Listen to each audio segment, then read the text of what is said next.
Okay, this is an interview with Seymour Roth, the Comfort Inn, Brooklyn, New York. It is March 19th, 2003, 4 p.m. The interviewers are Mike Russert and Wayne Clark. Could you tell me your full name, date of birth, and place of birth, please? My full name is Seymour Roth. Date of birth is Manhattan, New York City. Date of birth is December 29th, 1922. Okay. What was your educational background prior to service? Just high school. Then when the war came, I was 18 years old. And I figured I was going to be drafted. This was 1942. So I enlisted so I could pick my branch of service, which I did. And I picked the Air Force. I went in. Okay, can I stop a second and ask you two questions? All right. One is, where were you and what do you recall about your reaction when you heard about Pearl Harbor? Well, as an 18-year-old, of course, I knew it was very, very important what they did. Terrible thing what they did. And I figured I would want to go, but my parents weren't too anxious to see me go. But after a few months, they saw that I probably would be drafted. They consented to my enlistment. Now, why did you pick the Air Force? I picked the Air Force. I figured that it was much more safer for me, and I would learn a trade as a mechanic. I asked to be a mechanic in the Air Force. They gave me aptitude tests. They consented to my being in the Air Force, but they didn't know which part of the Air Force I would be in. So they gave me an aptitude test in mechanics, radio man, and the other one I don't remember. I took the three tests and I did well in the radio more than the other one. But they still said if you still want the mechanic course, you could have it, which I did. I picked me in the mechanic. I figured when I get out of the service, I'd have a trade. That was not to be. Anyway, I enlisted in Grand Central Palace. When I went in, the place was full of school kids also enlisting. Their books were flying all over the place. And they gave me a weekend to get my affairs together, or I could have left that day. I took the weekend, and I went in Camp Upton at the time, and stayed there for about a week, and was sent to, let me see that, California, Long Beach, California, to a school for 30 days. B-17 Boeing aircraft had built them. From that 30 days lectures, I went to a 9-month course in mechanics in Rapid City, South Dakota. Took a cram course. Instead of learning for 3 years mechanics, they taught us in 9 months. We became a training outfit in Rapid City, South Dakota. It started to train crews to go overseas. I think I forgot a stint. I was also sent before Rapid City to a school in Amarillo, Texas, for a short period of time, then Rapid City, and then we went overseas. After our training flights, training the crews, we went overseas by ship without a convoy, which was kind of scary. Now, what year did you go overseas? Overseas in I had it all here. 1943, the end of 1943. End of 1943. This was a single ship. It was a single ship with 8,000 GIs on it, and you always hear the rumor that a sub is following us. So it took us 8 days to get to Liverpool, England, zigzagging, and we landed in England, in Liverpool, and went to a base called Nuthampstead. It's about 25 miles south of London. And we went to the line we were assigned aircraft. We went to the line to work on the airplanes. The school didn't help us much because it was mostly lecturing, and it's very hard to take a 3-year course into 9 months. So overseas it was much more remove and replace, because we had to get the aircraft back in commission as soon as possible. So that's what we did. We lived in Quonset huts for a year, and Quonset huts can get pretty cold. It's all metal with a concrete floor, and the English people rationed us with coal, like a little bucket of coal, which didn't last us too long. So what we did, we connived a way to keep our hut warm at night. We took some oil out of the aircraft into a cigarette can, put it in our belly stove, and it burned bright all night. And that's how we survived in the Quonset huts. We were assigned bicycles to go to the line, which was about 2 miles away from our area where we lived, and worked on planes. In the morning, the combat crews would come down and be assigned to certain planes, take off for Germany bomb runs, rendezvous with other bomb groups. We'd go back, sleep a little bit, eat, and come back to the line to wait for the planes to come back. I was a crew chief, and I worked on a plane that had 99 combat missions. Now, were you assigned the same airplane? Same airplane. Did it have a name? I named it Sonny Boy. Sorry. Did you you named it? Yes. That was our prerogative.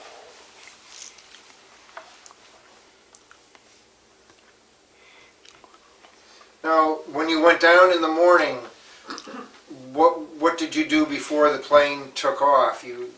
Did you check the engines and? Before the mission? Yes, we did. Mission. We pre-flighted the aircraft. Didn't do any taxiing, but before you could run up a B-17 engine, you had to turn the props through a certain amount of times to get the oil flowing. You know, it's like pumping your gears on a car to get it started. And make sure that the aircraft started up all right, started all the engines up. Now, how did you get it Warmed to them up. turn, the props to turn? Did you push We them did it manually. 3 of us pushed them manually. Each took a blade and pushed them through manually. And then I went to the cockpit, started up the plane, and warmed up the engines so that when the crew came down, it was already warmed up. We always made sure the planes were ready to go when the crews came down. When the crews came down, we stood around, and of course they checked the airplane, walked around at the pilot, and made sure everything was up to specifications. The main thing was to make sure, my job, that there was enough fuel in. We didn't know the target, but we made sure all the tanks were full. How much fuel did one of those carry, approximately?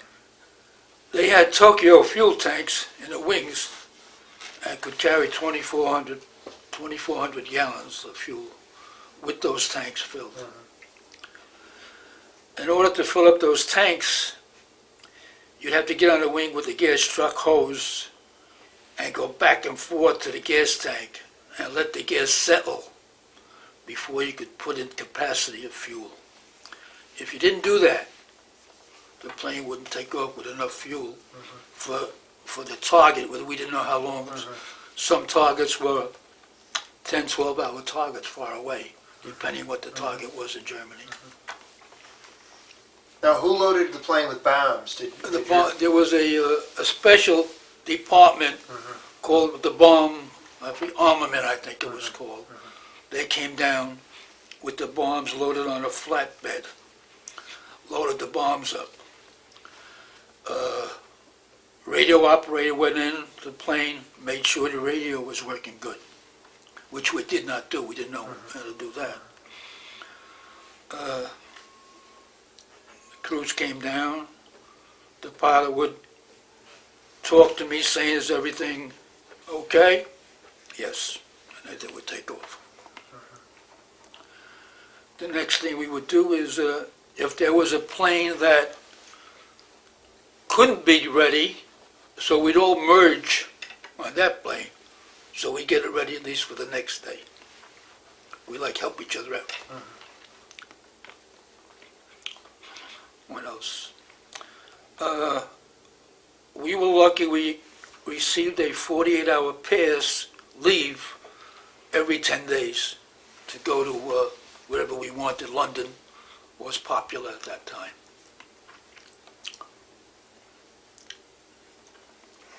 Now, was it pretty tough working on the aircraft in the winter time? Yes, it was very tough working on the aircraft in the wintertime. So it didn't matter what the weather was like, you had to be out there. In fact, you brought up a good point, which I forgot.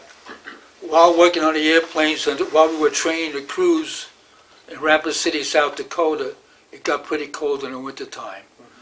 And we were not able to work on the airplane outside.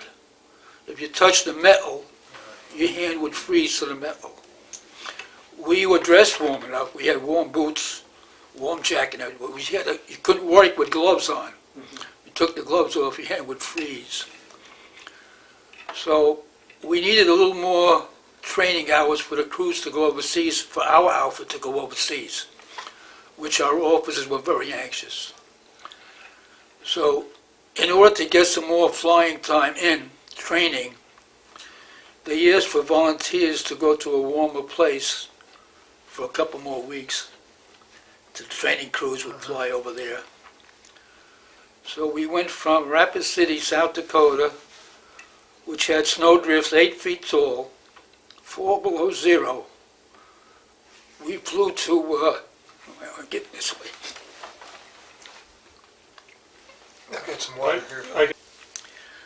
We flew to a place called Peyote, Texas, 90 degrees. The same day we left where it was 4 below. And we stayed there a couple of weeks.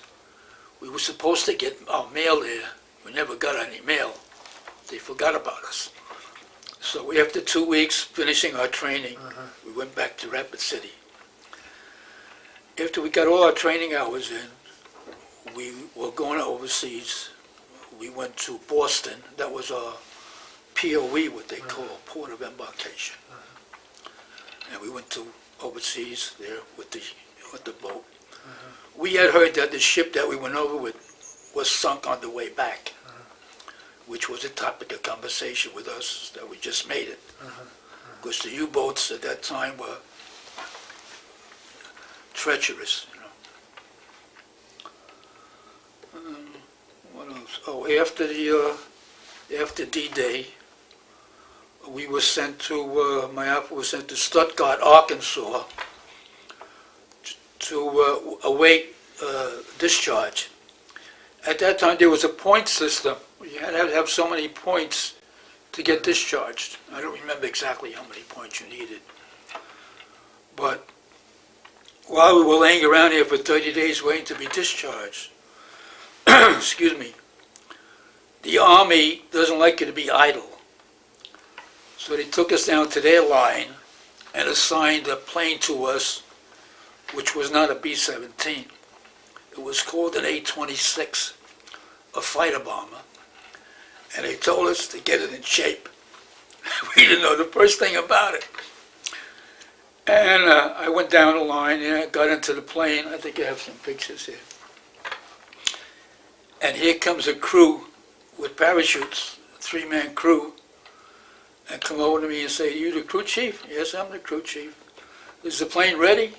I said, "I don't know." "Well, what do you mean you don't know?" I said, "We just assigned the plane. This is not my plane, but I don't know anything about the plane. We worked on B-17s only." He said, "All right, get a chute. Go get yourself a parachute." I said, "I'm not getting no parachute. I don't even know if this plane will take off." He says, "Sergeant, get yourself a parachute. That's an order." I said, "Oh, shit." So when I was walking towards the place to get a parachute, my flight chief was there, and I told him what was going on. He says, "What are you doing?" He said, "They told me to get a parachute." "No, you're not getting no parachute." He was a master sergeant. He went back to the crew, spoke to the lieutenant, and told him that we don't explain the situation to him, that we don't know the first thing about the plane, if we leave him fly. And it wasn't right to give me an order like that to do. So I didn't have to go, but they went. That's about it, I guess. What else is there? Now, with this plane, you worked on the same B-17. It had 99 combat missions. Yeah. Was it ever seriously damaged? Oh yeah, a lot of flak, mostly flak. What did you do when they came back, when they were all holed with flak? What did Well, you have to do to it? We had another department called the sheet metal department. Mhm. They took out the flak, cut a hole in a square hole, and patched it with rivets. And that was that. When we were ready to go home from England, we were all separated with the crews flying us home, and we met them and spoke to them. We knew what plane we were going to fly in. I flew on my own plane, and we had taken back 10 PWs of our own boys that were liberated in Germany, in the concentration camps, wherever they were. And they were very nervous. And on our trip back, our pilot, we had a couple of long flights. Our pilot asked which were the good swimmers and the poor swimmers, and made them like partners in case we had to ditch the plane and get to a raft. That time of the year, I think they gave you 8 minutes in the water to get to a raft. It was so cold there. I flew back standing behind the pilot, and we had 60,000 pounds of clothing, 20 men in a plane that should have carried 10 to get all the boys home. One trip back was a 14-hour flight. And each place where we landed, we were told to sleep over and get rest, and not rush and get the next destination. It was all mapped out to us. On the way to one of these places for rest and refuel, one of our engines started acting up, caught fire. The pilot did the right thing. He pushed the button. We had fire extinguishers around the engine, the nacelle of the engine, and the fire extinguisher was supposed to put the flames out. It did put the flames out, but then another engine started what we called windmilling. It was out of control and just spinning around. We were going at a certain speed to conserve gas because, as I said, the one flight was 14 hours. Now, I had a problem with one of the prisoners who kept smoking. Smoking by the oxygen bottle. I warned him a couple of times to put his cigarette out. He put it out. I turned my back. He smoked again. So I told the pilot about what was happening. He got up from his seat, went to the prisoner, asked him for his cigarettes, gave him a direct order not to smoke, that we all wanted to get home safely. You know, he He went back to the seat. I went back to my position behind the pilot. The fire went out in one engine, but the other engine kept windmilling, and we were losing altitude. The pilot said to me, "Sergeant, get rid of some equipment. Get rid of something fast." So we started to go down. I opened the bomb bay doors, 60,000 pounds of equipment down.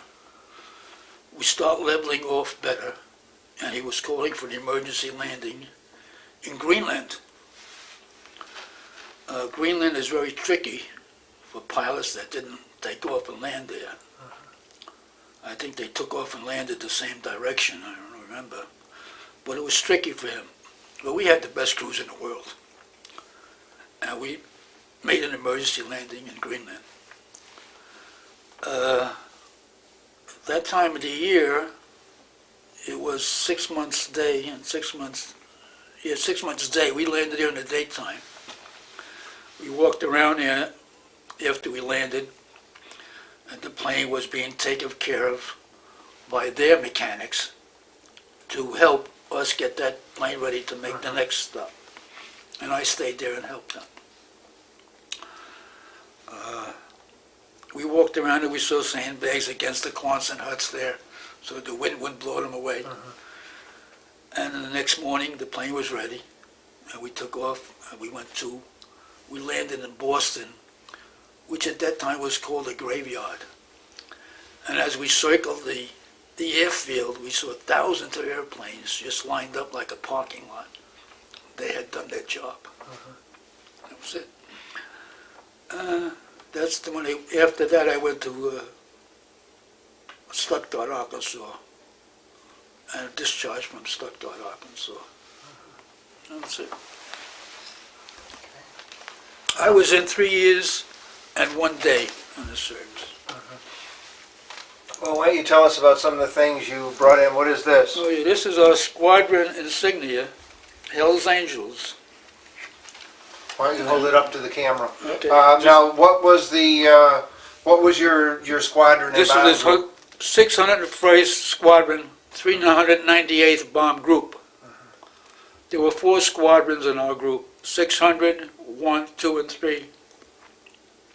This is the patch for the 601st Squadron. Now, did you wear that on your jacket, or? Yes, we wore that on our jacket. And it's a little booklet that we have here that they gave us on one of those Christmas parties that we had. And, Did you ever keep your jacket? I did keep my jacket, right. Right, just the jacket I kept. And that's still about have it. it? Everything else Do you know if you they still took. have it? No, but I had it for quite a number of years. And these are all names in here of my squadron and bomb group. I don't know if they're still alive anymore, but if you wanted to get in touch with any of them, you're welcome to have that if you need it. Well, it's up to you if this No, is it's yours. okay. It's okay, maybe it'll... But why don't you tell us about these photographs?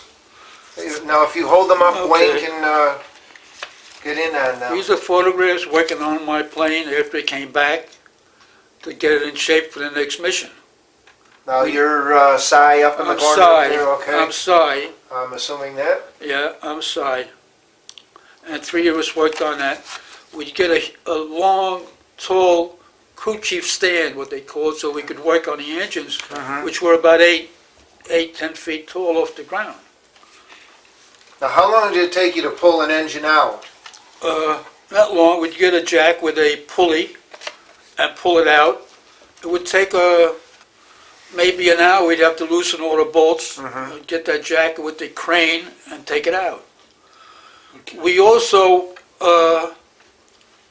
we did not taxi the airplanes, but we pulled them in position with what they call a tug, and took it from the end of the plane and moved it around instead of we would take it to a hangar where we had to work inside.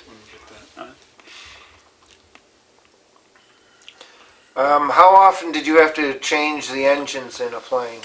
Well, if they came back shut up, which was I can't really focus in on that, it's too close. I got maybe in my time on my plane, I would change it in a year. I would change it maybe five or six times. The other thing was mostly flak taken out from underneath the plane. Some of those planes came back so damaged you wouldn't believe it. Yeah, if he holds the photo, it's better because Oh, it's okay, that far farther back. apart. Yeah, All right. otherwise it won't focus. That's me going to the line to work on my airplane, which had 99 combat missions. Okay. Now, this is you with your bicycle, you said. That's me outside the Quonset hut where we lived for a year. And that's my bicycle, which was issued to us. We had to take care of them to get back and forth from the line to our hut and to go for meals. Okay. And that was very important, that bicycle. Okay.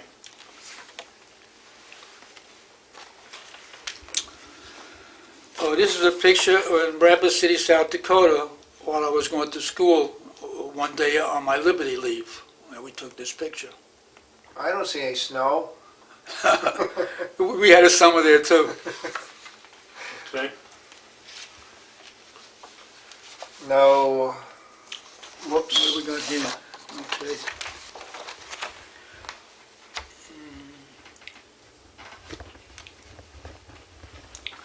This is in Rapid City, South Dakota. All mechanics in my squadron, 601st Squadron, taking a picture. Now, whereabouts are you in there? Where am I?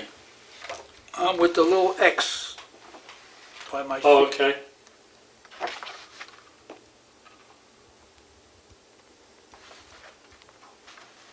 Okay. Alrighty.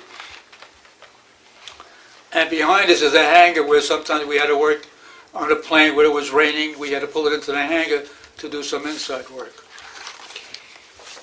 Okay, now these are pictures of Sonny Boy. Yeah, here's my Sonny Boy. This is my airplane, Sonny Boy, that I crew chiefed. And its parking spot, which we would take the same spot each night the crews would come home. Now, did you basically have the same air crew flying it all the time, or? No, some got shut down. And they changed airplanes. Okay. You know, the losses were quite severe, but we were ready to replace them quite rapidly too. And that's same aircraft? Yeah, it's the same aircraft. In fact, at the beginning, when I got the plane, it was used for what they call a pathfinder, which means it's usually the lead ship. Lead ship meaning the best crews, the best pilot, the best bombardier, and so on. So when the pathfinder dropped its bombs, usually the rest of the group dropped their bombs. Uh-huh. These are two great photographs. That's a great photograph. Oh yeah, this is great. Here's a picture of the bomb group on one B-17, give you an idea how massive, how big it was. Oh my God. Where am I in this one? Where am I? I can't even find myself.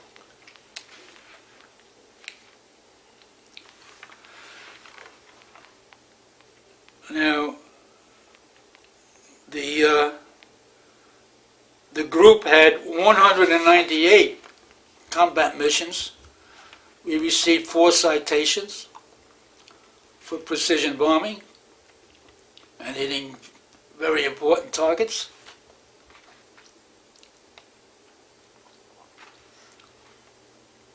Okay. This is Called another. the Flying Fortress. This is another nice one. Well, here we are. And this is the ground crew on the B-17, the And 600. this is you with the X. Yeah, that's me with Okay, the X. yes, right. This is Rapid City, South Dakota, in March 1944.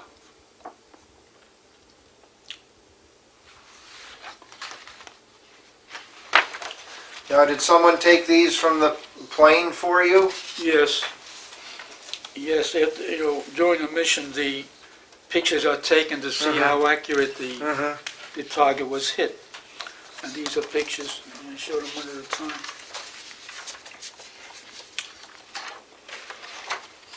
This one here is over Germany, What part, I don't know. Okay.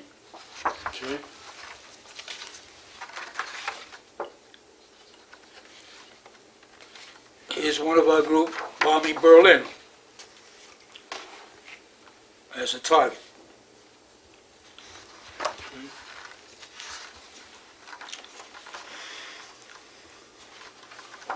This I don't know where they went. Germany bound. They rendezvous. All the planes from the 398 bomb group would rendezvous before the target. That took hours to rendezvous. Here's a picture bombing Hamburg, which we have a citation for. Direct hit.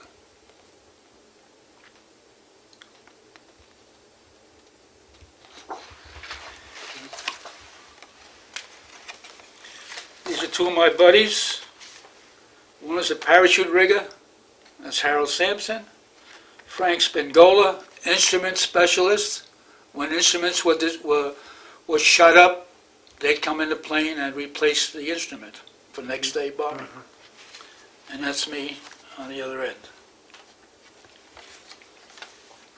I think these are nice because they show your Quonset huts, Oh yeah. too. This is me with a buddy, one of my Quonset hut. We both came from the Bronx and it became very friendly. Okay. And here we are again. And what have we got here? A bike? I don't know what the heck that is. That's it. Okay. All right, now, did you ever keep in contact with anyone you served with? I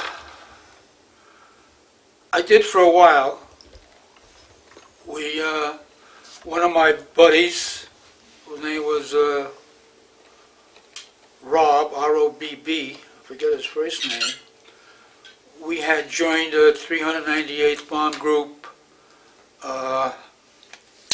Association to keep together after the war, and every year they'd have a different meeting place in a different state. We'd get together there. I went a few times, and it's sort of like I petered out, but they still have it to this day. They go back to Nut Hampstead, I think almost every year for ceremonies. The people are very friendly around Nut Hampstead. The English people are very nice. And I really don't know how the English people could have stood what they did. All those years with those bombs were unbelievable. I was there when they had the buzz bombs. You look up in the sky, you saw a red light, and then first you got the warning they were coming, so you had time to go to a shelter. They stayed up in the air until that red light went out. Then they came down and exploded. But after that, just before the war ended, they came out with rockets. No air raid siren, because the rockets traveled so fast, faster than sound. They'd blow up, and then you first heard them coming through the air. That was very scary. The morale of the English people was just phenomenal, that they could withstand all those years of bombing from the Germans. The Germans sent over bombs they called dive bombers. Not only were they devastated with the bombs, but they made a screeching noise and made things more scary for their civilians there. And that's about it. When you were discharged, did you ever make use of the GI Bill? No, I didn't. I should have, but I didn't. Did you I use kept that? up the GI insurance, which was a good thing. I still have it. Did you ever make use of the 5220 Club? You know, Sounds familiar. it was like an unemployment for $20 a week for 52 yeah. weeks. I really don't remember that. Way back. But I did, before I went to the service, I was working on Saks Fifth Avenue, and they guaranteed me my job when I got back. The employees and the owners of that store sent us a gift every month, no matter where we were. Useful gifts, stationery, toiletries, stuff like that. And when I went back to Saks Fifth Avenue, they offered me a job, which was very nice of them.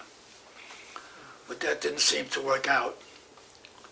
So I was called into the post office for the Christmas holidays, and I remained there for quite a while, for 34 years. And retired with 34 years and 3 years Army time. I retired from the post office. Did you join any veterans organizations at all? Just that one with the 398 group. And, some of the meetings were far away, so my wife and I just didn't go. And sort of cheated out. I understand now they even take relatives in to keep the group going. You get a newsletter, I think every month, with your name in it and telling you who had passed away and where the next meeting was, and they were going to go back to Nut Hampstead often with ceremonies at Nut Hampstead, the base where we were during the war. How do you think your time in the service affected your life? That's a good question. Remembering that I enlisted in the Air Force to learn a trade, I tried to apply for a mechanic's job in one of the airlines, and they told me that they do not recognize any occupational trade that the Army gives you. They have to test you. And to become an airplane mechanic, commercial airlines, you'd have to go to school for about 3 years. But they offered me a job washing the planes.